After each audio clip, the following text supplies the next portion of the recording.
Good evening. Welcome. Good evening. Hi.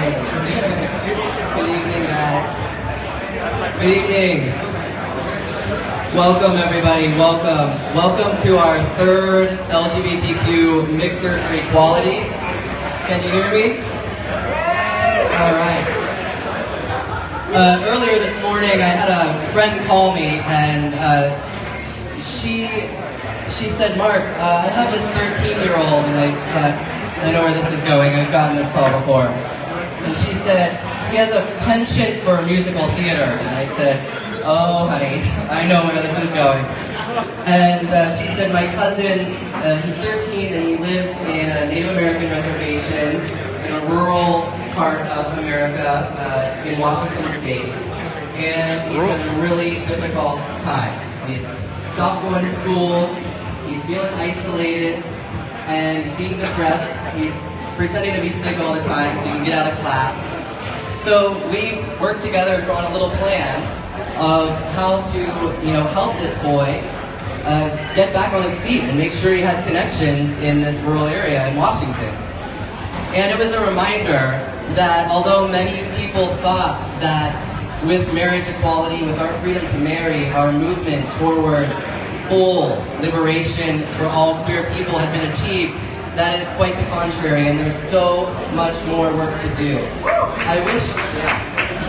I wish there were less of those reminders. A day doesn't go by that I don't see a posting on Facebook or get an email from a mother or a brother or a loved one of a transgender person, oftentimes a transgender youth or a transgender woman of color who has been assaulted, attacked, detained by the police, detained by immigration officials, and once they're in there, they're re-assaulted again.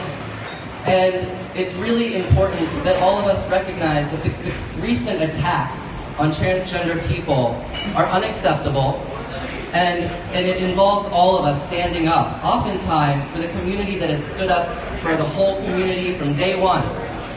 And it's so important to understand that right now in 2016, Equality Federation has been tracking over 200 anti-LGBTQ bills across the country.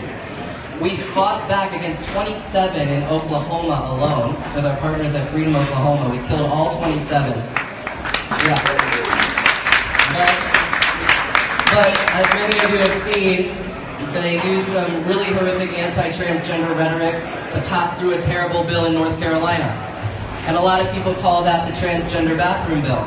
But let me tell you what else that bill does. It prevents local communities from raising their minimum wage. It prevents all LGBT people from suing their employer for discrimination. So that goes to show that although the anti-transgender rhetoric is the current tool of the opposition, the impact is great on all of us. And that's why we need to stand together with labor, and we need to stand together with all the organizations that fight for communities of color, because as the saying goes, none of us will be free until all of us will be free, right? So there's a lot of hope, though. There's a lot of hope, all right? The Department of Justice on Friday said that North Carolina was in violation of the Civil Rights Act. Yeah! The Department of Justice and the whole Obama administration, the Department of Education as well, signed a letter to every public school in America saying that they had to let transgender students use the restroom that matched the gender they live every day. And that's a directive from the federal government to every public school. So there's a lot of hope, and we're making a lot of progress with our state partners, from Equality Florida to Basic Rights Oregon. We're doing all this work.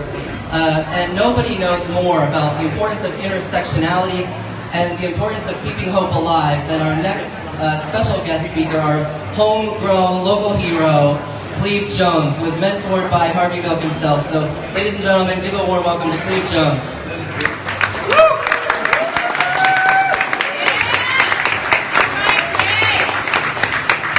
Who do I sue if I fall off this thing? Well, thanks for inviting me, and I don't want to talk for a long time because I know you're here to meet each other, not me, but next week, May 21st, is Harvey Milk's birthday. The 22nd, the 21st is the anniversary of the White Night riots that occurred when Dan White, who killed Harvey Milk and George Moscone, was convicted of manslaughter. The whole city erupted. I've been having the surreal and bizarre experience of recreating those times as we've been in town for the production of Dustin Lance Black's new project, When We Rise. I'm very excited about this. We're having to do most of it up in Vancouver, unfortunately, but you saw our crew here over the last couple of weeks. It'll be done by the end of June. My book, the same title, When We Rise, is coming out in November, and we hope this miniseries will air the second week of February. And it's pretty cool that ABC went to Dustin Lance Black with this idea. It wasn't a situation where somebody had to pitch this network on it. They decided to do that. And ABC is owned by Disney. So I'm now in that weird place at 61 years old having Disney making a mini-series about the life I lived here. I do want to say a little bit about Harvey because meeting him was the single most important thing that ever happened to me in my life. And everything that has happened to me since goes back to meeting him on the corner of Castro and 18th Street when he told me I needed to register to vote and be part of the process. I wasn't speaking to my own dad at that time, and Harvey became a father figure for me. He was our leader, he was my mentor, he was kind of a dad. And when I found his body lying bloody on the floor in City Hall that awful morning in November 1978, the first thing that went through my mind was, it's over. We've lost everything. It's over, it's over, it's over. And those were the words that were in my head all day long until the sun went down.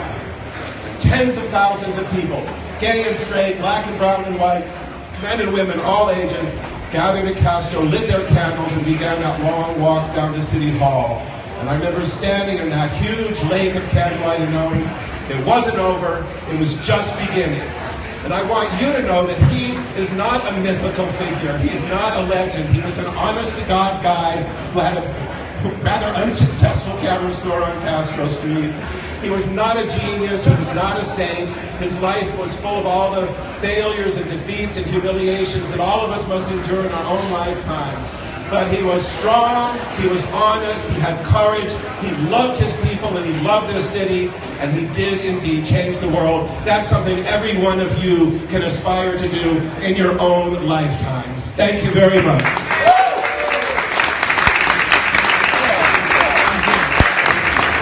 Thank you. Thanks again for coming. And if you feel inspired, please consider reaching a little deeper into your pocket and making an extra donation to our work.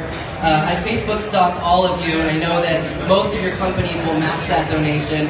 So we can turn today's, $3,000 in ticket sales into $12,000 pretty easily with a few extra donations and some matching from your companies.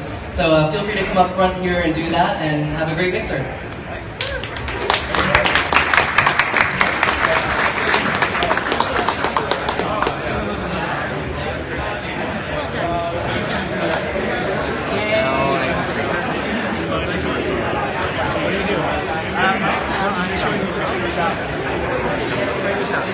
What's your background? We're hiring for people, but I don't know about growth marketing. I mean, I was expecting more about